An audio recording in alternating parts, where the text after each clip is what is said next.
Day 34 ہے.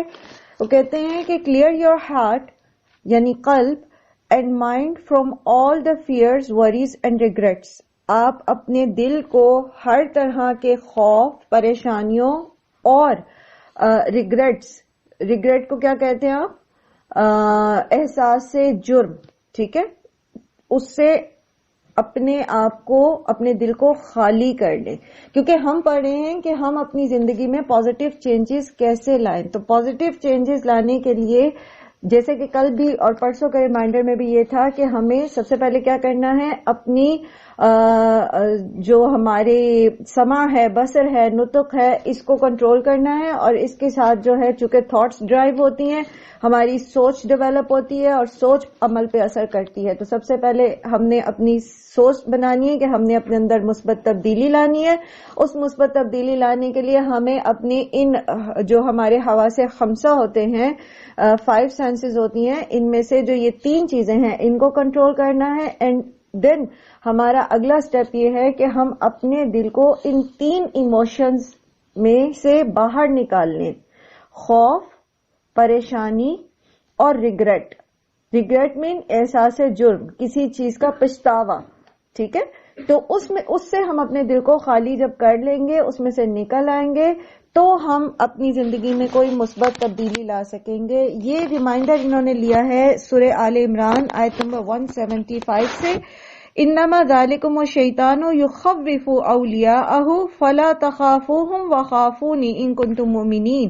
بے شک وہ شیطان ہے جو تمہیں اپنے ساتھیوں سے ڈراتا ہے، بس تم اس سے نہ ڈرو، مجھ سے ڈرو اگر تم ایمان لانے والے ہو. تو خوف ہمیں کون دلاتا ہے؟ قرآن کریم سے ہمیں پتہ چلتا ہے کہ شیطان جو ہے وہ ہمیں مفلسی کے خوف میں مبتلا کرتا ہے، ٹھیک ہے. کسی بھی قسم کے خوف اور اندیشے جو ہیں وہ شیطان کی طرف سے ہوتے ہیں. اگر ہم اللہ پر توکل رکھتے تو ہمارا دل جو ہے وہ اس طرح کے خوف اور اندیشوں سے جو کہ شدید قسم کے ہوتے ہیں ان سے بچا رہتا ہے. ہاں آتے ضرور ہے خیال دل میں، لیکن مومن جو ہے وہ اس کو کور کر لیتا ہے اللہ پر بھروسے کے ساتھ، ٹھیک ہے. اسی طرح پریشانیاں ہیں، وریز ہیں.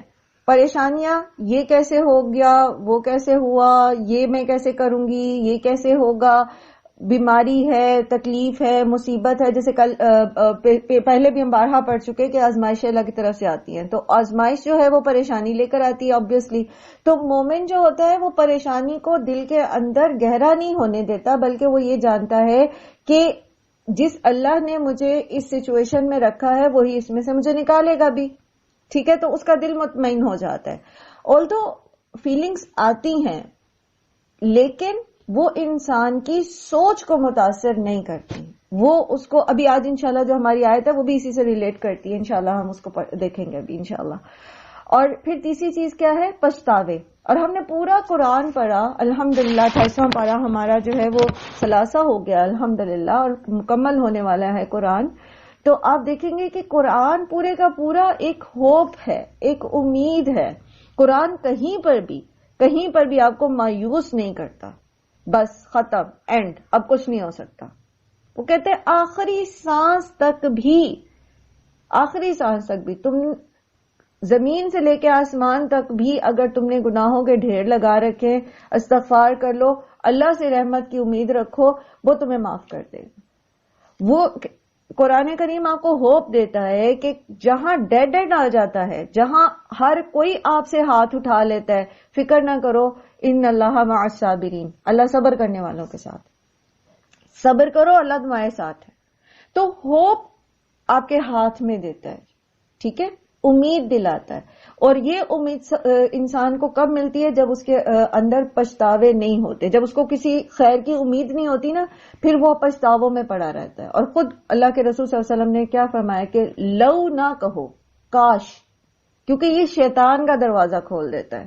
کاش وہ باہر نہ جاتا تو اس کا ایکسیڈنٹ نہ ہوتا اور وہ نہ فوت ہوتا. تو یہ نہیں ہوتا، ایسا نہیں ہوتا. اس نے جانا ہی تھا، اس کی وقت وہی مقرر تھا. جیسے میں نے آپ سے پہلے بھی ایک دفعہ شیئر کیا تھا کہ ایک خاتون پاگل ہو گئی اس پچھتاوے میں کہ ان کا بچہ ان کے سامنے پانی کے ٹب کے پاس کھیل رہا تھا اور وہ وہاں ڈوب گیا اور غوطہ کھا کے وہ فوت ہو گیا. تو وہ اس کو بچا نہیں سکی اس پچھتاوے میں کہ میں اپنے بچے کو بچا نہیں سکی، وہ اتنی ڈسٹرب ہوئیں کہ وہ ذہنی توازن کھو بیٹھی.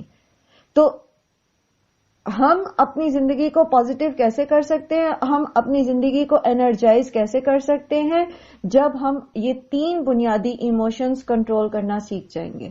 اور یہ کیسے سیکھیں گے؟ کیسے؟ کیونکہ یہ تینوں ایموشنز جب اپنی ایکسٹریم پہ جاتی ہیں شیطان کی طرف سے ہوتی ہیں. تو ہم جتنا زیادہ اللہ تعالیٰ کے کلام کو پڑھتے ہیں سمجھ کے، بعض لوگوں کے اوپر جب اس طرح کی فیزز آتی ہیں تو ان کو جب قرآن پڑھنے کا کہا جاتا ہے نا تو وہ ریسیٹیشن کرتے ہیں. ٹھیک ہے، ریسیٹیشن کا ایک اپنا جو ہے وہ فائدہ ہے، لیکن یہ جو قرآن کی تھراپی ہے جو آپ کو سکھاتی ہے کہ کیا کرنا ہے، کس طرح ان ایموشنز کو مینج کرنا ہے، وہ قرآن کا فہم کرتا ہے. ٹھیک ہے، وہ صرف اس کی ریسیٹیشن نہیں کرتی. ریسیٹیشن جو ہے وہ جیسے پہلے بھی ہم پڑھ رہے تھے کہ قرآن کی تھراپی میں ریسیٹیشن کا کتنا کردار ہے، تو اس میں پھر ہم یہ دیکھتے ہیں کہ اس میں وائس اور ساؤنڈ اور بہترین مخارج اور ہر چیز جو ہے وہ اس کا ڈفرنٹ افیکٹ آتا ہے، ڈفرنٹ وائسز کا ڈفرنٹ افیکٹ آتا ہے. ٹھیک ہے، اور اجر اور ثواب تو ہے ہی، اور پھر قرآن کریم کے پڑھنے سے شیاطین بھاگتے ہیں، یہ بھی ہے. ٹھیک ہے، لیکن جو تھراپی ہے، جو کنٹرول کرنا ہے، ایموشنز کو مینج کرنا ہے، آپ اپنی سائیکی کو مینج کرنا ہے، وہ قرآن کے فہم سے آتا ہے. ٹھیک ہے، تو آج کا ریمائنڈر یہی ہے کہ ہمیں اگر اپنی زندگی میں پازیٹیو چینجز لانی ہے تو پھر ہمیں کیا کرنا پڑے گا، اپنے دل کو ان 3 ایموشنز کی ایکسٹریم سے بچانا ہوگا، خالی کرنا ہوگا. کس سے؟ خوف، پریشانی اور پچھتاووں سے.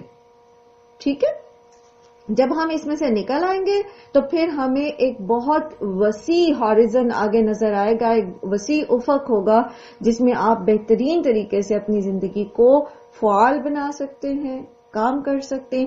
آلدو آپ کے ارد گرد پریشانیوں کے ڈھیر ویسے ہی لگے ہوتے ہیں، لیکن آپ کا ویژن چینج ہو جاتا ہے. وہ چیزیں، وہ پریشانیاں، وہ باتیں، وہ خوف جو کبھی آپ کو ساری رات سونے نہیں دیتے، وہ پچھتاوے جن کے لیے آپ نے اپنی آدھی سے زیادہ زندگی گزار دی ہوتی ہے اس پچھتاوے میں، وہ آپ کے لیے بہت معمولی ہو جاتے ہیں. آپ ان کو جو ہے کنسیڈر ہی نہیں کرتے، کیونکہ آپ کا فوکس جو ہے وہ چینج ہو چکا ہوتا ہے. اب وہ چیزیں آپ کا فوکس نہیں رہ گئی ہوتی.